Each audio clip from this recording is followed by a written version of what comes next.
Hello guys, simple ways to make yourself happy every day. Number 1, commit to doing one nice thing for yourself every day. Ibig sabihin po nito, gumawa tayo ng isang bagay na makapagpapaligaya sa atin sa isang araw, sa araw-araw nating buhay. Number 2, listen to yourself. Kasi minsan, tayo sa sarili natin, criticize natin yung sarili natin, minamalit natin, wala tayong tiwala. Be confident. Number 3, forgive yourself. Ito na naman sa forgive yourself.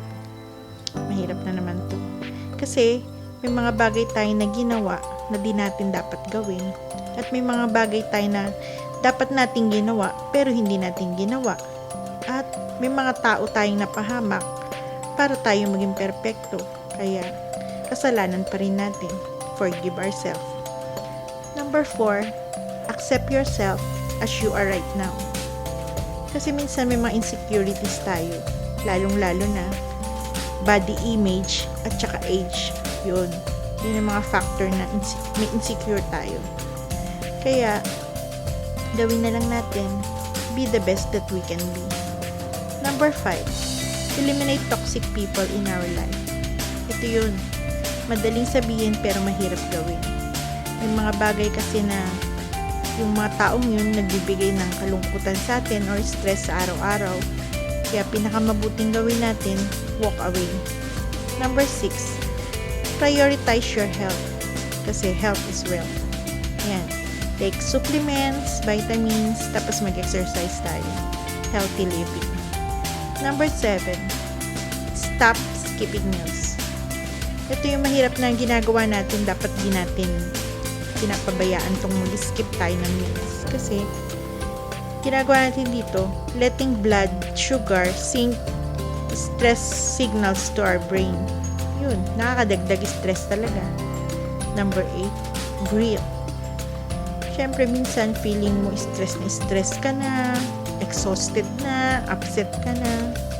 Wala tayong pinakamagandang gawin, kundi breathing exercises. Kaya hinga lang, hinga tayo.